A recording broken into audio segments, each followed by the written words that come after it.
people have. But let's do this, guys. Spawning in the top left position. The match score is 1-1. A nice even opening here. As the blue Zerg player coming in for Team MVP, he just Roach Baneling'd the crap out of Ryung. It is MVP's Sniper.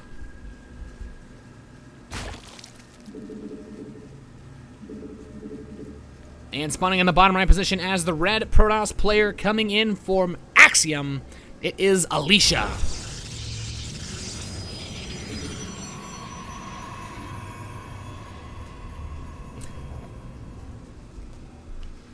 And feeling the pain of my fellow Terran brother, Total Biscuit, in the chat, as Roach Baneling all-ins are quite painful to watch happen to Terran players sometimes.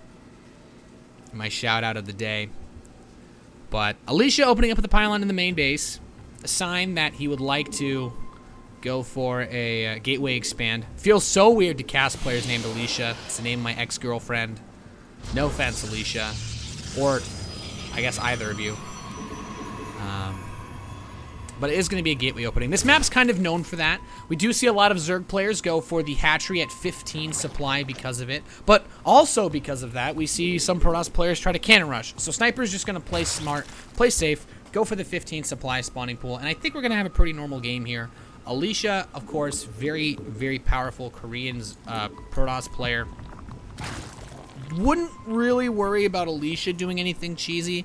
Maybe a 2-base all-in of sorts. But I wouldn't pin Alicia as this play that we're going to see try to do something really wonky like a 1-base 4-gate or really any variety of super fast all-in. Double gas being taken, but not even saturating them until the cybernetics core started up. Alicia's playing a very economic game. Now going into 2 probes per. So it's likely that we'll see Alicia go straight for a mothership core. Maybe start a Zealot, but probably just cancel it once the money comes in to actually start the Nexus. If there's no drone here to deny the Nexus from being thrown down, then we will see this Zealot likely canceled.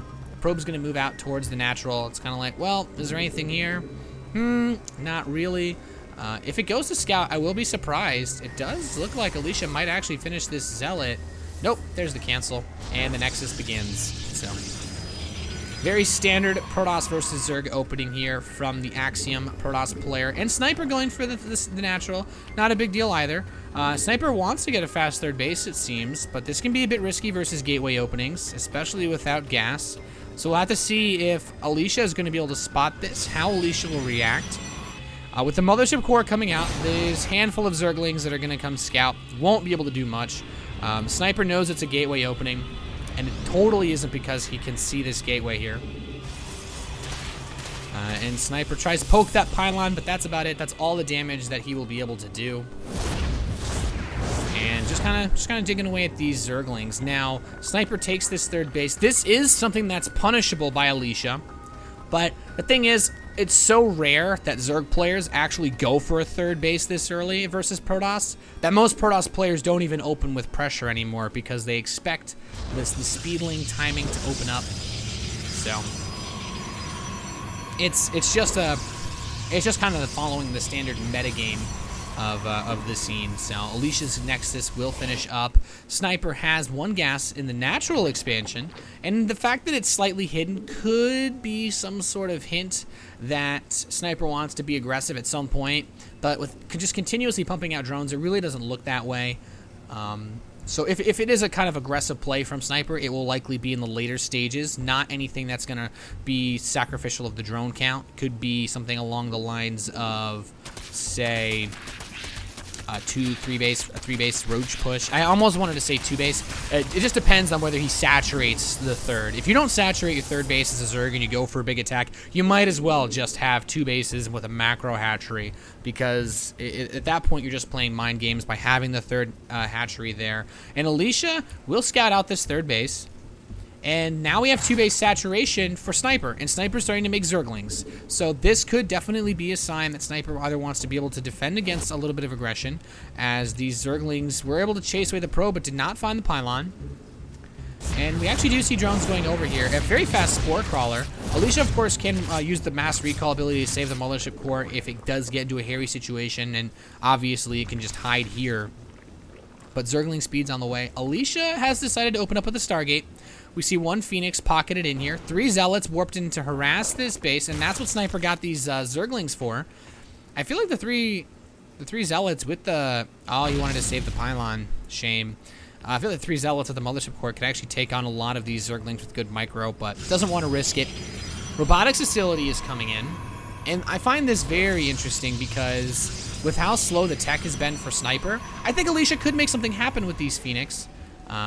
We don't really have a lot of them on the field, but perhaps Alicia's a little bit worried about getting hit with some sort of lair-based timing. And this is one of the reasons why scouting is important. It's not really coming up. Ooh, these Zealots are going to get caught here, though. Not able to get away. Alicia will lose them. There's the 2 sentries here that can force field off. I would like to see a Forge at some point. We do see a Zealot being warped in to kind of block off this choke point. And the Phoenix for Alicia are just running around, grabbing all of these Overlords that are hidden around the map. How many total has he made? He has 3, going for a 4th. So typically speaking, we see Protoss players go for 5 Phoenix. This Robotics Facility it feels a little early, only because the Robotics Facility was started at the cost of delaying some of the Phoenix in this build. This is a sign that yes, the Robotics Bay is going to come down really early as well, and we could see this go from basically being the Phoenix opening into a straight up Colossus timing attack, or just using Colossi off of 3 bases, building up a one Colossus at a time, very large count of them. But it's not anything weird. We do have an Immortal and a +1 attack coming in for Alicia. The 4 Phoenix will run in. He is going to get the 5th Phoenix. So just kind of coming here, sniping Overlord. Sees the lair timing, knows, okay, well, if you're going to get Hydralisks, you won't be able to start the den until now. And this moving Spore Crawler actually causes a lot of drones to get picked off here by the Axiom Protoss player. 7 drones, a very nice score at this point in the game. Now, Glial Reconstitution is on the way. We have a Hydralisk Den and a Spire for Sniper. This is going to allow him to move into a very standard Roach Hydralisk Corruptor composition if he wants. And Alicia doesn't really care too much about the Spore Crawlers. Is just going to start to lift up drones left and right, doing as much damage as possible. And now we do have... See this Zergling gonna run around for Sniper, and right now at this point we do have Alicia going for those Colossi. He's chrono boosting them out. He's looking to just get a really nice setup, going for the 3rd base as well, but the Colossi take so long to build that you can kind of expand while going for them since it's off of a single robotics facility, and the Hydralisks are already preemptively countered by Alicia doing this. Now the problem is there's not too much to actually cover. The Colossus will actually need to get over here and help deal with the Zerglings. The problem is it's isolated from the rest of the army. There are a lot of Lings here. Sentries and the Immortal not going to be terribly effective versus this setup. And the Lings are going to take out these rocks because screw rocks. And Alicia being active with the Phoenix, I think, is one of the most important things here. 12 drones have been killed so far without any real levels of aggression. And also, the Phoenix scout out the Spire, so he knows, well, if you try to make a Mutalisk switch, I can just make more Phoenix. Of course, these will be for Corruptors to deal with not only those Phoenix, but also this Colossus. And, man, it just takes forever to kill rocks. Sniper just wants to make sure that he won't be able to get force fielded off really badly in a later stage. Hydralisks moving out for Sniper. We do have Muscular Augments coming in, and Roof Spines is already complete. That's the range upgrade. Now with this 4th base completing for Sniper, he's just going to be able to move into a super crazy macro mode of lots of Hydralisks, lots of Roaches, but I feel like going for a little more of a Hyun-esque style with maybe a faster Infestation Pit would serve him a little bit better. Versus Colossus-based compositions, Vipers are almost always... almost like it's like you could play without Vipers, but that's like if you had 2 handguns and you're like fighting against a guy that only has like a really short knife, and you just decided that you'd rather just fight him barehanded instead.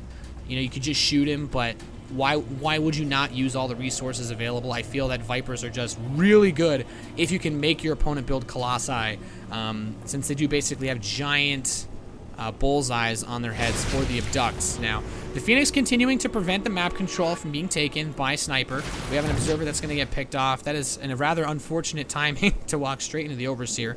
There's a big setup of Roachling Hydra, but there's not really enough actual meat in this army from Sniper. With more Lings coming in, I do feel that this +2 attack might be enough for Sniper to be able to hold, for Alicia to be able to hold this off. The Colossi do quite a bit of damage with the +2 attack. We're going to see a lot of these Zerglings just start getting instantly fried since there are no upgrades for the Zerglings. But we have a setup here where Sniper wants to move in from 2 different directions and move the Corruptors into the front. So this is actually going to be really difficult to hold. There are 3 Colossi. There are 2 Immortals. Will the force fields be good enough from Alicia? Sniper getting a great surround on this. The Corruption being used on the Colossi. One immediately falls. The second Colossus is down. And the last Colossus is hanging on there as much as it can, but it will also die. And Alicia dipping in supply very quickly. Sniper's gotten the perfect arc around this army, and I feel that Alicia might have just been overwhelmed in this position. All of his big expensive tech units are dead. There's this lone Immortal trying to hold everything off, but the Stalkers will not be enough to stop all of this.